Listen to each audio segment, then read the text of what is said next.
बिस्मिल्लाहिर्रहमानिर्रहीम, अस्सलाम वालेकुम नाज़रीन। आप यूट्यूब चैनल देख रहे हैं, मैं इमरान खान हूँ। इससे पहले मैंने आपको एक ऑडियो सुनाई थी पिछले एक वीलॉग में, जिसमें सलमान अकरम राजा साहब ये कह रहे थे मिर्ज़ा अफरीदी के यहाँ पे फार्म हाउस पे लाहौर में। वो ये कह रहे थे कि आलिया हमजा साहबा को बुलवाया था, लेकिन वो बहुत मसरूफ़ थी और उनकी कुछ एक्टिविटीज़ हैं जिनकी वजह से वो इस प्रोग्राम में शामिल नहीं हुई। उसके बाद आलिया हमजा साहबा ने बताया कि जी मुझे तो यहीं से पता चल रहा है कि मैं बिज़ी हूँ, और ये 90 दिन कहाँ से आ गए ये भी यहीं से पता चल रहा है। तो आलिया हमजा साहिबा ने एक ट्वीट किया जिसमें उन्होंने डिनाई कर दिया, इस बात की तरदीद कर दी जो सलमान अकरम राजा साहब ने कही थी। यानी राजा साहब ने कहा बुलवाया था, आलिया हमजा साहिबा ने कहा जी नहीं बुलवाया था, और मुझे तो यहां पता चल रहा है कि मैं मसरूफ थी। 90 डेज वाले मामले पे और भी तनकीद हो रही है, लेकिन अब मैं आपको एक ऑडियो और सुनाता हूं। ये ऑडियो शेख वकास अकरम साहब की है। इसमें वो आलिया हमजा साहिबा को कुछ और पैगाम दे रहे हैं। जरा ये ऑडियो आप सुनिए। क्योंकि इसको रंग दे रहे हैं, तो इसमें वो पार्टी की तरफ से मेरी अभी बात हुई है जो मुंतजमीन है इसके, मैं तो सिर्फ आपको इतला दे रहा हूँ। वो कह रहे हैं सिर्फ पार्लिमानी पार्टी के लोग जो हैं वो इसमें शामिल है जी, क्योंकि वो इसको कोई और रंग नहीं देना चाहते, सिर्फ MNAs MPs के अलावा वो कोई नहीं वो करना चाहते जी। अच्छा जी, आपने शेख वकास अकरम साहब को सुना, तो शेख साहब कहते हैं जी कि सिर्फ पार्लिमानी पार्टी की है, और उसकी रीज़न वो ये बताते हैं कि जी तनकीद होती है कि MNAs MPs नहीं करते काम कोई, और ये नहीं निकलते, तो लिहाजा MNAs और MPs को इस दफ़ा बुलाया गया है। तो एक तो ये मामला है कि MNAs MPs के ऊपर जो तनकीद करती है अवाम, वो ये करती है कि जब मार खाने की बारी आती है, डंडे खाने की बारी आती है, जब गोलियां खाने की बारी आती है, तो तब इन्होंने गोलियां नहीं खाई। एतराज़ वो ये करते हैं। हालांकि बहुत सारे MPs MNAs मैं ज़ाती तौर पर जानता हूँ जिन्होंने बड़ी कुर्बानियाँ दी हैं, 50-50 तो मुकदमे हुए हैं। अभी शेख वकास अकरम के अपने घर के ऊपर छापे पड़ रहे हैं। यहां पंजाब में गिरफ्तारियां धड़ाधड़ की जा रही हैं। हाल ही में कुछ और लोगों को गिरफ्तार किया गया है। लोगों की चादर और चारदीवारी का तकद्दुस पामाल किया जा रहा है। लोगों का जीना हराम किया हुआ है पंजाब में खास तौर पे। तो ये MPs और MNAs ही हैं जो ये बर्दाश्त करते हैं, और आम कारकुनों के साथ भी बड़ा जुल्म होता है। लेकिन ये शिकवा कारकुन करते हैं कि कारकुन तो निकलते हैं अपना सब कुछ दांव पर लगा के, लेकिन जो पार्टी की क़यादत है खासतौर पे अरकान असेंबली, वो उस तरह जोर नहीं लगाते जैसे उन्हें लगाना चाहिए। ये शिकवा भी साथ साथ चलता रहता है। तो उन्होंने कहा जी MNAs और MPs कहते हैं कि एक तरफ सलमान अकरम राजा साहब कह रहे हैं कि हमने बुलाया, वो नहीं आई। शेख वकास अकरम साहब कह रहे हैं कि बुलवाया ही नहीं, और ना बुलाने की वजह यह है कि ये सिर्फ पार्लियामेंटेरियंस का था। अगर ग्राउंड रियलिटी आप देखें तो मिर्जा अफरीदी के फार्म हाउस पे बेशुमार ऐसे लोग मौजूद थे जो पार्लियामेंटेरियंस नहीं थे। यानी वहां पे सैकड़ों की तादाद में लोग मौजूद थे, और ज्यादातर लोग वो थे जो पार्लियामेंटेरियंस नहीं थे, जो ना सूबाई असेंबली के रुकन है ना कौमी असेंबली के रुकन है। तो अगर वो सब लोग आ गए तो फिर मिर्जा अफरीदी खुद भी तो वहां मौजूद था ना, वो भी तो पार्लियामेंटेरियन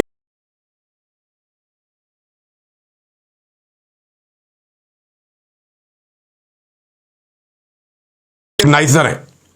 यह सवाल जब उठाया गया तो इसके अभी तक कोई जवाब सही तरह आया नहीं। अच्छा, ये ऑडियो लीक हो गई, और इसके बाद शेख वकास अकरम साहब ने उनकी एक और ऑडियो आई जिसमें उन्होंने बड़ी टिका के तनकीद की है कि हमारी ऑडियोज लीक की जाती है और ये सोशल मीडिया के ऊपर बयानियां बनाए जाते हैं, ज्यादती की जाती है।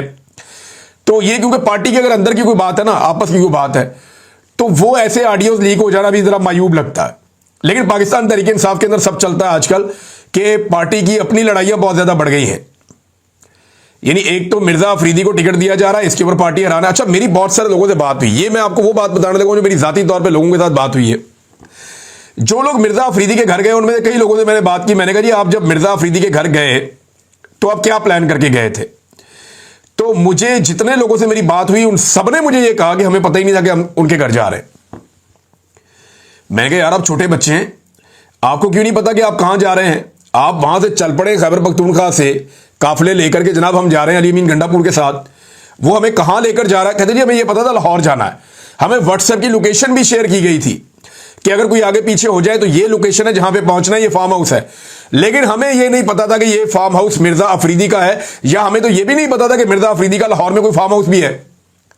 अच्छा, इस बारे में तो वाकई मुझे भी नहीं पता था कि मिर्जा अफरीदी का लाहौर में वाकई कोई फार्म हाउस है।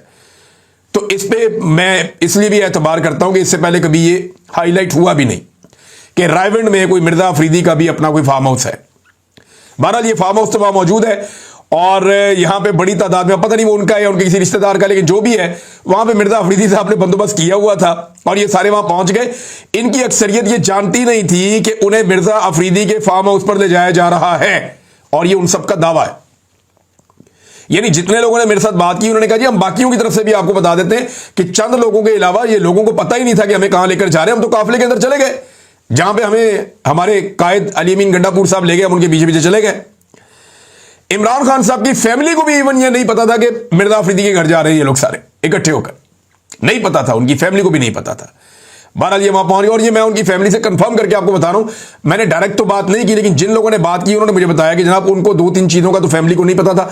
एक, वो बड़े हैरान हुए कि मिर्जा अफरीदी, और दूसरा वो बड़े हैरान हुए कि ये 90 दिन का मामला कहां से आ गया बीच में, ये 90 डेज का गेम कहां से खेल दिया गया। अब नॉर्मली वैसे ये साद रसूल साहब ने भी इस पर यही तबसरा किया और बहुत सारे लोग और भी कह रहे हैं कि अली अमीन गंडापुर साहब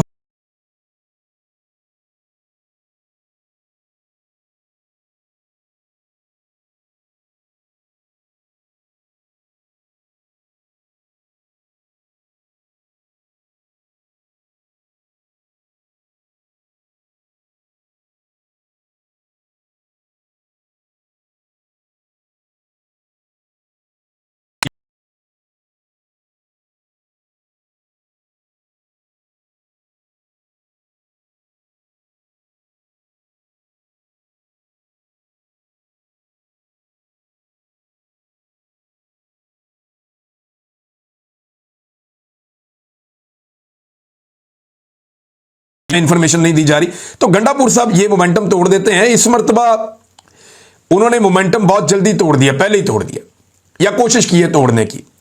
मैं बताता हूं ग्राउंड पे क्या हो रहा है, वो चीजें आपके साथ शेयर करता हूं, लेकिन 90 दिन वाला मामला कहां से आया इस पे सारे हैरान है। ये इमरान खान साहब के रिश्तेदार हैं अहमद खान न्याजी, उनका मैं स्टेटमेंट सुन रहा था और उन्होंने क्या कहा इस बारे में लोग काफी वहां गुस्से में थे। वो एक खिताब कर रहे थे अहमद खान न्याजी, उन्होंने क्या कहा जरा ये भी आप सुन लें।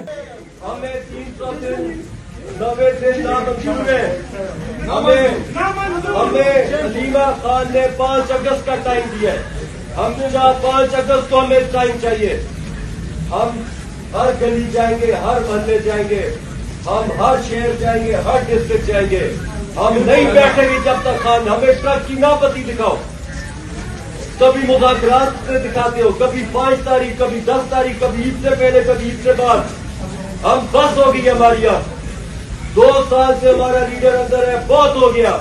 अच्छा जी, ये भी कह रहे हैं जी हमें ट्रक की बत्ती दिखा देते हैं, कभी हमें कहते हैं जी ईद से पहले, कभी कहते हैं ईद के बाद। रोज एक नई कहानी हमें सुना दी जाती है, हमारी बस हो गई है। और ये इमरान खान साहब के रिश्तेदार है अहमद खान न्याजी साहब, जो इमरान खान साहब के बहुत करीबी हैं और इमरान खान साहब इन पर भरोसा भी करते हैं। अब मामला आ जाता है मिर्जा अफरीदी। मिर्जा अफरीदी साहब का पैसा जीतता है या इमरान खान साहब के बताए हुए नजरिए के लिए कुर्बानियां देने वाला वर्कर जीतता है। इस वक्त मुकाबला यह है। पाकिस्तान तहरीक इंसाफ में बेशुमार लोगों ने बहुत सारी कुर्बानियां दी हुई हैं। मैं किसी भी एक सेनेटर का नाम नहीं लेना चाहता, लेकिन ये वो बाकी लोग हैं जो उम्मीदवार हैं जिन्होंने काफी कुर्बानियां दी हुई हैं और इमरान खान साहब ने जेल से उनका नाम लिया हुआ है। और बाकायदा पाकिस्तान तहरीक इंसाफ के वो लोग जो जेल में इमरान खान साहब से तवातर के साथ मिलते हैं, उन्होंने ये बताया कि इमरान खान साहब ने बार बार सेनेटर्स के नाम बताए हैं और उन्होंने मिर्जा अफरीदी का नाम नहीं लिया। लेकिन गंडापुर साहब या इनके करीबी लोग जो है वो ये कहते हैं कि मिर्जा अफरीदी को टिकट देना है। अभी ये पैसा जीतता है या नजरिया जीतता है, मुकाबला इस बात का है। और क्या इमरान खान साहब वाकई में चंदे की बुनियाद के ऊपर टिकट दे देंगे? जेल में बैठ गए इस वक्त कि जनाब एक आदमी चंदा दे रहा है तो उसको टिकट दे देते हैं। चंदा तो पाकिस्तान तहरीक इंसाफ को बेशुमार मिल जाता है। ये तो जब मामला खुलेंगे तब पता चलेगा कि चंदा किस किससे दिया। लोग रसीदें लेकर बैठे हुए हैं, लोग जो है लिख लिख के पर्चियां रख के बैठे हुए हैं कि हमने इतना इतना चंदा दिया था और उसके बदले हमें मायूसी मिली है। खैबर पख्तूनख्वा में भी और ओवरसीज में भी बेशुमार कहानियां चंदे के हवाले से, कितना चंदा इकट्ठा हुआ, कैसे इकट्ठा हुआ, ये आने वाले दिनों में आपको पता चलेगी। इमरान खान साहब बाहर आएंगे तो लोग उनको तफसीलात बताएंगे कि जनाब हमने कितना कितना चंदा दिया।